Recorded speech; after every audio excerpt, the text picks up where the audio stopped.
La altitud media es de 4.500 metros sobre el nivel del mar, con un tercio menos de oxígeno que en la llanura. Inviernos de hasta menos 40 grados. El Tíbet no es solo una región geográfica, es una anomalía que existe a pesar de todo. Según los datos del Servicio Geológico de los Estados Unidos, la meseta tibetana se elevó a su altura actual hace unos 50 millones de años, tras la colisión entre las placas india y euroasiática, uno de los procesos tectónicos más amplios de la historia de la Tierra. Y sin embargo, es precisamente aquí, en el límite de la supervivencia, donde desde hace miles de años existe una de las culturas más enigmáticas de la historia de la humanidad. Hay lugares que no te dejan ir, no porque sean hermosos, aunque el Tíbet es hermoso con esa belleza áspera, casi cruel, que es difícil de soportar por mucho tiempo e imposible de olvidar, sino porque plantean preguntas para las que no nos alcanzan las palabras. Preguntas que no encajan en tablas, no se resuelven mediante ecuaciones y no se cierran con informes de expedición. El Tíbet es exactamente uno de esos lugares. Existió mucho antes de que los humanos tuvieran las herramientas necesarias para medirlo, y continúa existiendo como si estas herramientas no le concernieran en absoluto. El tono de este texto no es sensacionalista, sino contemplativo. El Tíbet no es un lugar para respuestas prefabricadas, es un lugar donde las preguntas correctas se vuelven más agudas. Donde la frontera entre un hecho documentado y un fenómeno inexplicable se desvanece tanto que la ciencia y la tradición comienzan a hablar de lo mismo, simplemente usando palabras diferentes. El científico dice dinámica hidrológica anormal. El lama dice el lago se despierta. Probablemente es la misma afirmación, simplemente desde orillas diferentes de la misma agua. Los 9 misterios de los que leerán no son misticismo. Cada uno de ellos está registrado, por expediciones, imágenes de satélite, publicaciones académicas. Pero cada uno de ellos choca contra un muro, más allá del cual todavía no tenemos palabras. No porque no haya nada más allá del muro, sino porque las palabras aún no han sido inventadas. Es precisamente este silencio lo que los convierte en misterios. El lago celestial Namtso se encuentra a una altitud de 4.718 metros sobre el nivel del mar. Según los datos del Instituto de la Meseta Tibetana de la Academia China de Ciencias, desde el año 1970 hasta el año 2010, su superficie aumentó en más de 80 kilómetros cuadrados. La línea de la costa se ha desplazado cientos de metros. Varios edificios del monasterio Tashidor, que se encontraba en la orilla desde el siglo XVII, han sido parcialmente inundados. Los muros que resistieron 400 años ahora están en el agua. La explicación oficial es el derretimiento acelerado de los glaciares Nyenchen Tangla que alimentan el lago. Lógico. El clima cambia, los glaciares retroceden, el agua fluye hacia abajo. Todo esto es cierto, pero he aquí lo que no encaja en esta verdad. Los lagos vecinos en la misma meseta, con un clima similar y una altitud prácticamente idéntica, se comportan de manera completamente diferente. Unos crecen más lentamente, otros se encogen, y una tercera categoría se mantiene estable ya desde hace varias décadas. Un estudio del año 2013, publicado en la revista Journal of Hydrology, registró esta asimetría, pero no ofreció una explicación convincente. Los autores constataron el hecho y se detuvieron ante él, como ante una puerta cerrada. Hay un detalle más que los modelos hidrológicos no tienen en cuenta. Namtso no es solo una cuenca de agua. En la tradición tibetana es uno de los 4 lagos sagrados, un lugar donde el cielo toca la tierra. Los peregrinos lo recorren a lo largo de su perímetro, 370 kilómetros, durante semanas. Los monjes que viven en la península de Tashidor no perciben la inundación como una catástrofe ecológica. La perciben como un proceso que tiene una dirección y un sentido. Y lo que es importante, lo percibían exactamente así mucho antes de la aparición de las imágenes de satélite que confirmaron el hecho mismo del crecimiento del lago. Los lamas locales no buscan explicaciones hidrológicas, tienen una palabra para lo que está sucediendo, y esta palabra no significa catástrofe, sino despertar. El lago, según sus palabras, no se desborda, recuerda sus fronteras iniciales. ¿Qué recuerda exactamente y por qué justo ahora? Sigue siendo una pregunta para la cual no tenemos herramientas para responder. Solo tenemos la capacidad de formularla. En el macizo rocoso del oeste del Tíbet se encuentran las ruinas de la capital del reino de Guge. Entre los siglos X y XV, este era uno de los estados más ricos de Asia Central. Palacios, bibliotecas, scriptoriums, vínculos comerciales con India, Persia y China. La población, según diferentes estimaciones, oscilaba entre 10 y 100.000 personas. La discrepancia en las estimaciones es elocuente en sí misma. Todavía no sabemos con exactitud cuántas personas vivieron en esta ciudad, aunque se encontraba en una de las principales rutas comerciales del Asia medieval. Los frescos en el interior de los templos conservan su color hasta el día de hoy. una composición de pigmento rara que los investigadores de la Universidad de Heidelberg describieron en el año 2008 como tecnológicamente única para su época. Lapislázuli, cinabrio, índigo, mezclados en proporciones que los restauradores modernos no pueden reproducir con exactitud. La pintura no solo resiste después de 600 años de abandono, vive. Esto en sí mismo requiere una explicación, que por ahora no existe.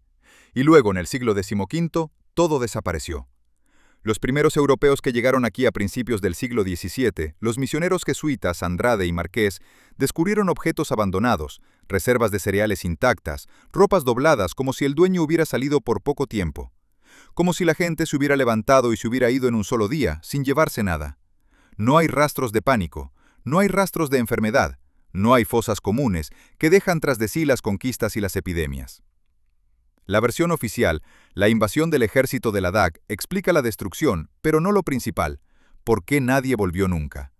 Las guerras terminan, la gente regresa a las ciudades destruidas y las reconstruye de nuevo. Así ha sucedido en la historia miles de veces, en todos los continentes, en cualquier circunstancia. Sin embargo, a Guge nadie regresó nunca. La ciudad no fue quemada, fue abandonada.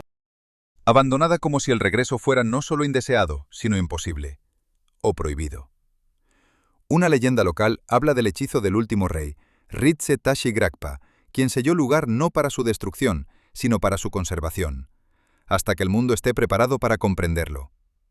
Esto suena a poesía, pero la poesía a veces habla con más exactitud que la crónica, y a veces se conserva más tiempo que ésta. En el monasterio de Tasilumpo, fundado en el año 1447 en Shigatse, se conserva una parte del corpus de textos terma, las llamadas enseñanzas ocultas. Según la tradición, el gran maestro Padmasambhava ocultó intencionalmente en el siglo VIII conocimientos en las rocas, en la tierra y en el tejido de la realidad, para ser encontrados más tarde, cuando la humanidad madure para comprenderlos. Esto suena a leyenda sobre el tiempo, pero no se trata de una parábola.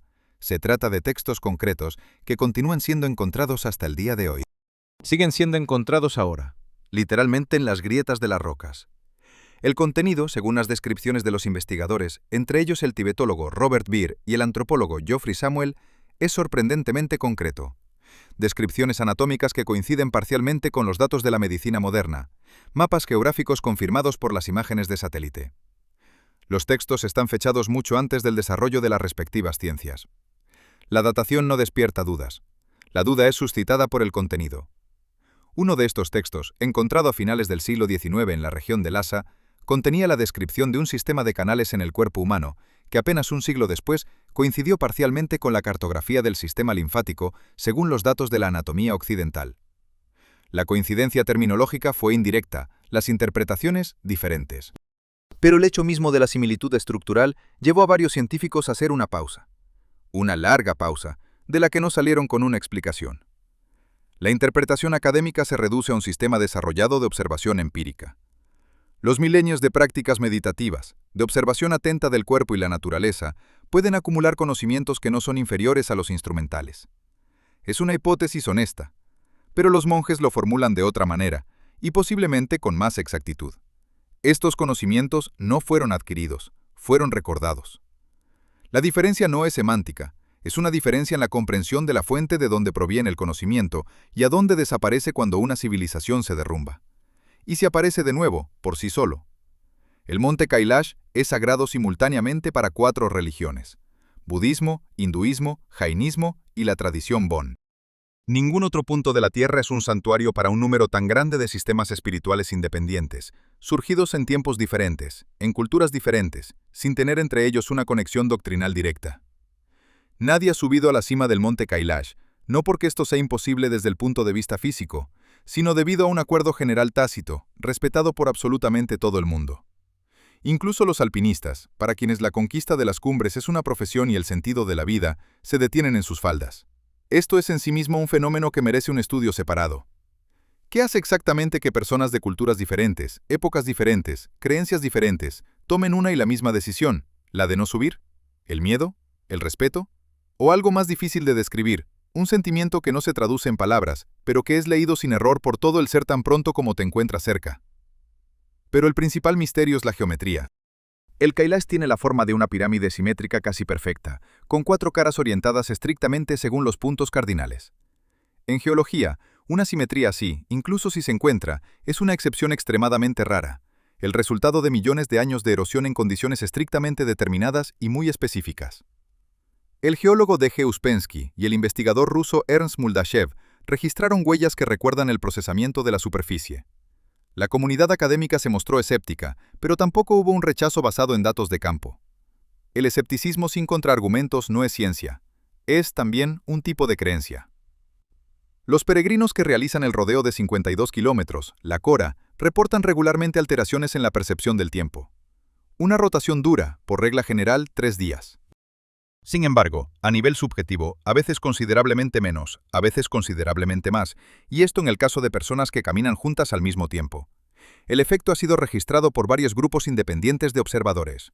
La altitud y el esfuerzo físico ofrecen una explicación parcial, pero no completa. La hipoxia modifica la percepción, esto es conocido y documentado. Pero no explica el carácter estable de las alteraciones, que es el mismo en personas con diferente preparación física, de diferentes edades, con diferentes orígenes culturales. ¿Qué le sucede exactamente a una persona durante la Cora? Sigue siendo una pregunta abierta. El primer monasterio budista del Tíbet fue fundado en el año 775 bajo el reinado del rey Trisong Detsen. Desde el aire, su plano representa un mandala exacto, un modelo geométrico del universo budista. El templo central simboliza el monte Meru, los 4 templos en los puntos cardinales, los continentes, los edificios pequeños, las islas y un muro circular encierra el sistema.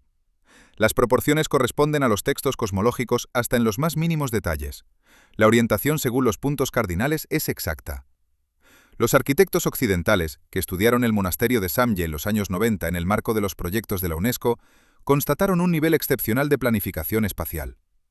El margen de error en la orientación según los puntos cardinales está dentro de los límites de un solo grado. Las proporciones entre los edificios se mantienen con una precisión que en las construcciones modernas requiere equipos geodésicos y diseño por computadora. Sin embargo, ninguno de los investigadores ha explicado cómo exactamente los constructores del siglo VIII lograron semejante precisión sin la posibilidad de ver la estructura en su totalidad desde arriba. La fotografía aérea aparecería apenas 12 siglos después. Hay hipótesis. Un sistema de mediciones terrestres, basado en marcadores de sombra y observaciones estelares, podría haber proporcionado teóricamente la precisión necesaria en caso de una ejecución perfecta. Pero para esto no solo es necesario el conocimiento de la astronomía, es necesaria la capacidad de traducir el espacio tridimensional a un plano bidimensional y viceversa, con una precisión que estamos acostumbrados a asociar con los métodos instrumentales. Y se necesita la capacidad de mantener este plano en la mente durante toda la construcción, durante años, con cientos de trabajadores en un terreno accidentado. Los textos que describen la construcción mencionan ayudantes no humanos. La ciencia académica considera que esto es una metáfora, posiblemente, pero la metáfora no construye. Algo, sin embargo, construyó, y lo hizo con una precisión que apenas recientemente hemos obtenido la capacidad de verificar y de confirmar. En el año 1933, el escritor británico James Hilton publicó la novela Horizontes Perdidos, sobre un valle escondido en los montes del Himalaya, donde el tiempo transcurre de manera diferente y se conservan los conocimientos de civilizaciones desaparecidas. Todo el mundo consideró esto como ficción. La novela se convirtió en un éxito de ventas y fue archivada como una hermosa historia sobre Oriente para el lector occidental. Pero Hilton tenía fuentes concretas, de archivo, documentadas. En los archivos de la India británica se conservaban informes de inteligencia de finales del siglo XIX y principios del siglo XX. Varios oficiales mencionaban independientemente unos de otros valles escondidos, a los que los guías locales se negaban rotundamente a llevarlos. No por superstición, sino por convicción. Sabían dónde estaban estos lugares, y precisamente por este motivo no iban allí. Saber de la existencia de algo y estar dispuesto a entrar allí son cosas diferentes. En la tradición tibetana, tales lugares se llaman Beyul. Se han descrito varias decenas, con puntos de referencia geográficos exactos, indicaciones sobre el periodo del año en que es posible la entrada y la descripción de quienes pueden entrar. Una parte de ellos ha sido identificada y han resultado ser objetos geográficos reales. Valles aislados con un microclima que difiere sorprendentemente del entorno. Valles en los que crecen plantas que no son propias de esa altitud. Valles en los que la temperatura es 10 grados más alta de lo que debería ser según todos los cálculos. Valles que no son visibles desde los pasos montañosos vecinos. En la región de Tingri, varias expediciones del siglo XX registraron los testimonios de los habitantes locales sobre un valle situado más allá del Paso del Noroeste. Las personas que iban allí regresaban cambiadas, o no regresaban en absoluto. Esta no es una leyenda contada alrededor de una fogata. Son testimonios documentados, anotados por exploradores europeos, una parte de los cuales se conserva en la Biblioteca Británica. Los documentos existen, el valle probablemente también. En las rocas blancas del oeste del Tíbet están escondidas las ruinas de la capital del reino de Sangsung, una civilización que existió desde el siglo V antes de nuestra era hasta el siglo VI de nuestra era. Esta creó su propio idioma, escritura y la religión Bon, una de las pocas tradiciones religiosas del mundo que no tienen una fuente de influencia externa establecida con certeza. ¿Dónde se encontraba la capital? Nadie lo supo durante más de 1000 años. Esta no es una exageración, es una constatación del fracaso de la memoria histórica. La civilización desapareció tan completamente que su ciudad principal se convirtió en un misterio geográfico. Las primeras expediciones serias, de científicos tibetanos y occidentales, llegaron allí apenas en los años 90. Las ruinas en la cima del monte Kyungsong ocupan más de 100.000 metros cuadrados. Para comparar, esta es la superficie de 14 campos de fútbol, a una altitud de 4.000 metros, en una de las regiones de más difícil acceso del planeta. La escala es incompatible con la imagen de una tribu de montaña aislada de los antiguos manuales de historia. La principal sorpresa para los arqueólogos fue el descubrimiento realizado en las tumbas, seda de los siglos II y III con patrones idénticos a las muestras de las tumbas de Turfán. La seda china de la época Han recorrió 1000 kilómetros a través de desiertos y pasos montañosos hasta la altitud de 4000 metros. Este no es un artefacto aleatorio, traído por el viento. Es una prueba de un comercio sistemático, regular, estable, bien organizado. Un comercio del que no sabíamos nada, porque no sabíamos de la existencia de una de sus partes implicadas.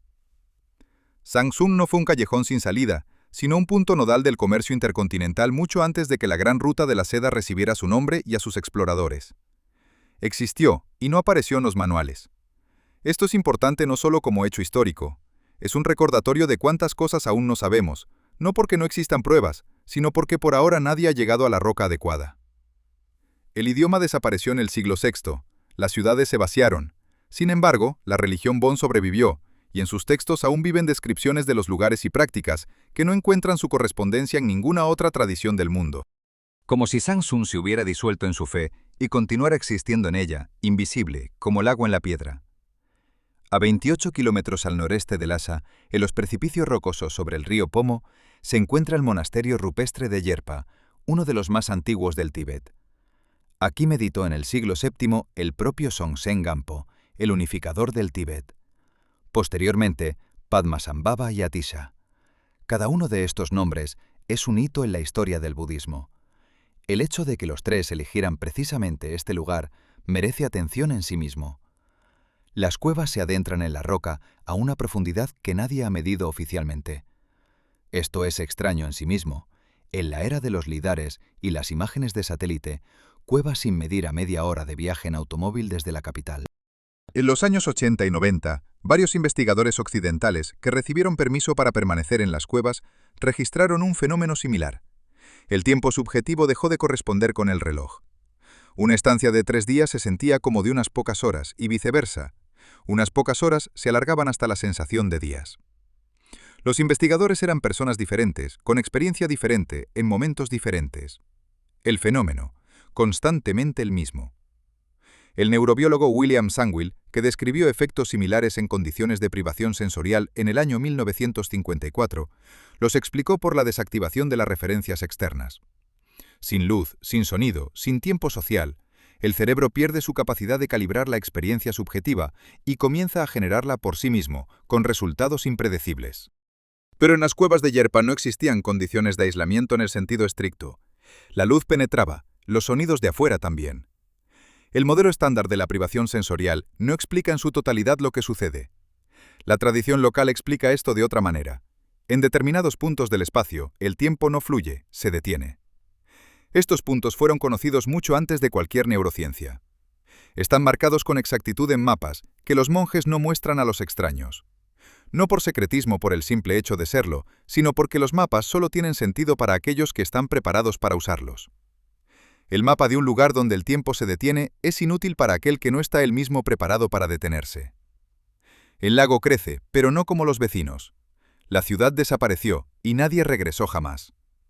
Los textos contienen conocimientos concretos, pero no está claro de dónde. La montaña es simétrica, pero la geología no funciona así.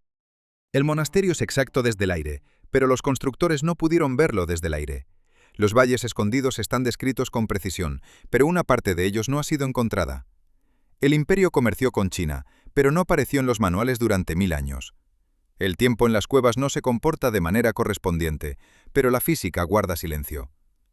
9 observaciones, 9 muros, 9 lugares donde la explicación termina antes de que termine la pregunta. Ninguno de estos misterios constituye una prueba de lo sobrenatural. Es importante decirlo directamente, y es importante decirlo una sola vez, porque la repetición de esta tesis se convierte en un mantra de protección, detrás del cual se esconde una pregunta incómoda. Cada misterio está documentado, mediante imágenes de satélite, materiales de archivo, publicaciones académicas. Y cada uno choca contra el mismo muro. Las explicaciones estándar funcionan parcialmente, pero no en su totalidad. No porque no existan explicaciones, sino porque por ahora no tenemos el lenguaje necesario. Hay una diferencia fundamental entre no sabemos y esto es imposible. La ciencia trabaja bien con la primera y trabaja mal con la segunda, porque imposible no es una categoría científica, sino una reacción psicológica a lo desconocido. La historia de la ciencia es en gran medida la historia de la revisión de lo que es imposible. Lo que parecía ser magia resultaba ser física. Lo que parecía ser superstición resultaba ser conocimiento empírico que había adelantado a los instrumentos por siglos enteros. Los continentes se movían, las piedras caían del cielo, el tiempo resultó ser relativo. Cada vez, lo imposible capituló ante los datos. El Tíbet no es un argumento a favor del misticismo.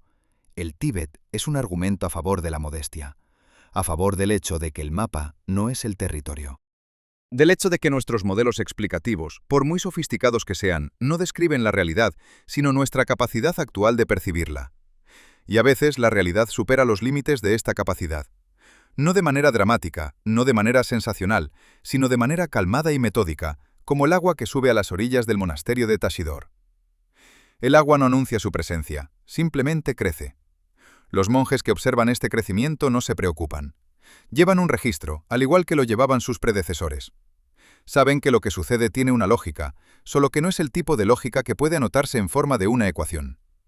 Esta no es una negación de la ciencia, es su extensión, allí donde sus instrumentos aún no han llegado.